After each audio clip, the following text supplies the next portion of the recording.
اسی ملک پر ایک بہت عقل مند بادشاہ حکومت کرتا تھا۔ اس کے ملک میں بڑی خوشحالی، امن، چین اور سکون تھا۔ لوگ بہت پرسکون زندگی گزارتے تھے۔ بادشاہ اپنی عیا کا خیال رکھتا تھا۔ اب بھی بادشاہ سے بہت محبت کرتی تھی، مگر کچھ عرصے کے بعد ملک میں چوریاں ہونے لگیں۔ بادشاہ کو جب اطلاع ملی تو وہ بہت فکر مند ہوا۔ اس نے اپنے وزیر کو بلا کر حکم دیا کہ جلد سے جلد چوروں کا سراغ لگا کر انہیں گرفتار کرکے ہمارے سامنے پیش کرو تاکہ ملک میں امن و امان ہو۔ وزیر نے فوراً کام پر عمل درآمد شروع کر دیا۔ وہ بھی بدل کر گلوکوں میں پھرنے لگا تاکہ چوروں کا پتہ چلا سکے، مگر شام تک اسے کہیں سے بھی چوروں کے متعلق کوئی خبر نہیں ملی۔ وہ بہت پریشان ہوا۔ اس نے فیصلہ کیا کہ ہر رات کو بھی باہر گھومتا رہے۔ اس طرح اگر چور گھر میں چوری کرنا چاہیں گے تو اسے پتہ چل جائے گا کہ وہ ساری رات ایک گلی سے دوسری گلی میں گھومتا پھرتا رہتا ہے، چور اسے کہیں نظر نہ آئے۔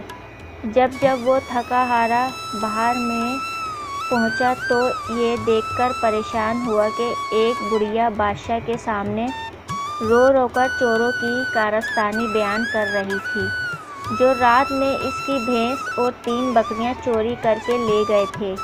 بڑھیا فکر مند تھی کہ اب وہ زندگی کیسے گزارے گی۔ بادشاہ نے حکم دیا شاہی خزانے سے بڑی بی کو 1 بھینس اور 3 بکریوں کی قیمت ادا کی جائے۔ پھر وہ وزیر کی طرف متوجہ ہوا اور چوروں کے متعلق دریافت کیا۔ وزیر نے شرمندگی سے کہا، بادشاہ سلامت، میں معافی چاہتا ہوں، میں ساری رات گلیوں میں پھرنے کے باوجود چوروں کا کوئی سراغ نہیں لگا سکا۔ بادشاہ وزیر کی بات سن کر سوچ میں ڈوب گیا۔ پھر اس نے اعلان کیا، کل سے ہم دربار میں نقب لگا کر بیٹھا کریں گے۔ درباری حیران تو ہوئے مگر کسی نے بادشاہ سے اس فیصلے کی وجہ دریافت نہیں کی۔ دربار پر خاصت ہو گیا۔ تھوڑی دیر کے بعد بادشاہ نے وزیر کو بلایا اور کہا، دیکھو، ہم نے فیصلہ کیا ہے کہ ہم خود چوروں کی تلاش میں لگیں گے۔ تم ہماری غیر موجودگی میں کاپ پہن کر بادشاہ بن کر ملک چلاتے رہنا۔ ہمیں امید ہے کہ ہم جلد ہی چوروں کا سراغ لگا لیں گے۔ وزیر بادشاہ کی ہدایت کے مطابق نقاب پہن کر امور مملکت چلانے لگا اور بادشاہ ایک غریب کسان کے روپ میں گلیوں بازاروں میں چوروں کی تلاش کرنے لگا۔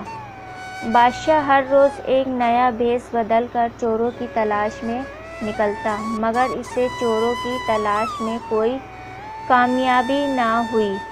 ایک رات بادشاہ نے گھوڑوں کی ٹاپوں کی آواز سنی تو وہ ان کے تعاقب میں جانے لگا۔ اس نے دیکھا کہ کچھ گھوڑ سوار شہر سے نکل کر جنگل کی طرف جا رہے تھے۔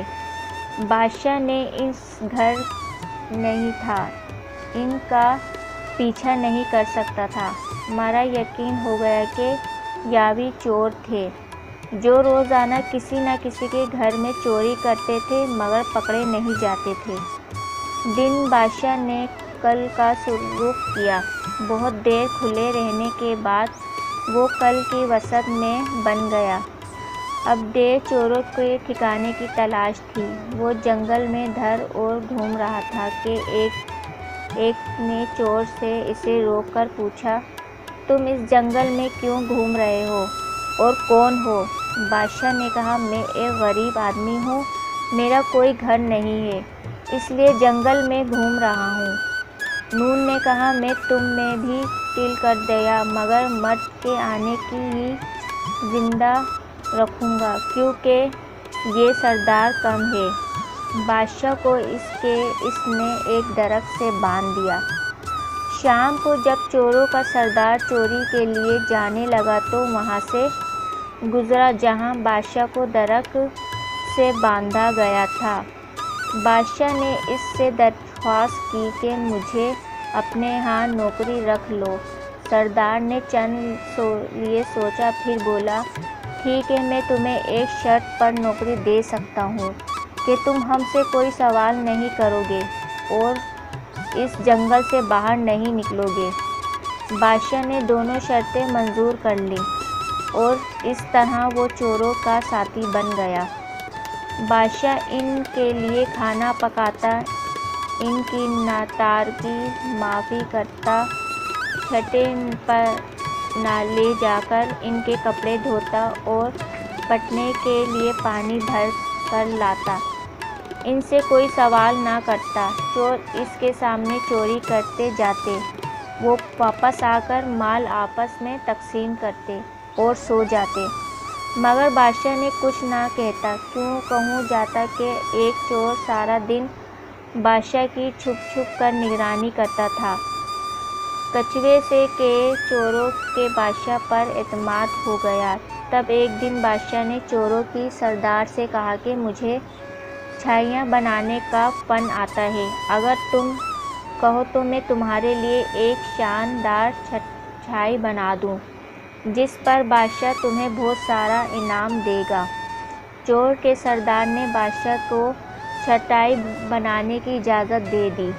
بادشاہ نے دن رات ایک کر کے ایک ہفتے کے بعد تیار کی اور باندھ کر سردار کے حوالے کر دی اور تاکید کی کہ اسے بادشاہ کے سامنے کھانا، اگر تم اسے پہلے ہی کھول لو گے تو اس کے پھول پتے آپس میں گوندا ہو جائیں گے۔ ردا نے بادشاہ کی بات مان لی اور وہ چھائی اگر کاپ پوش بادشاہ کو تحفے میں دے دی۔ وزیر نے چھائی کو دیکھ کر تو فوراً نوکروں کو حکم دیا کہ اس شخص کو شاہی مہمان خانے میں گھیر لی جائے، ہم اسے شان و شان انعام دیں گے۔ سردار بین کے بہت خوش ہوا۔ اس کے ساتھ ہی وزیر نے سپاہیوں کے ایک دستے کو تیار ہونے کا حکم دیا اور دستے کے مہر کو بلا کر ایک واقعہ سمجھایا کہ فلاں جنگل میں حملہ کر کے جتنے چور ہیں سب کو پکڑ کر گلی اپنا نام لیتے دربار میں آیا۔ یہ کیک تیران رہ گیا کہ اس کے سب ساتھی گرفتار ہو کر بادشاہ کے سامنے پہنچ چکے تھے، مگر ان کے ساتھ وہ غریب نوکر نہیں تھا۔ سردار کو بھی گرفتار کر لیا گیا۔ تب بادشاہ فتح پر جلوہ افروز ہوا۔ سب چور حیران رہ گئے کیونکہ وہ ان کا وہی نوکر تھا جو بادشاہ چوروں کو دے کر کام دیا اور لوٹا ہوا مال مالکوں کے واپس کر دیا۔ چوروں کو معلوم نہ ہو سکا کہ دراصل بادشاہ نے چھائی میں چوروں کی تار کے رستے کا نقشہ بنا کر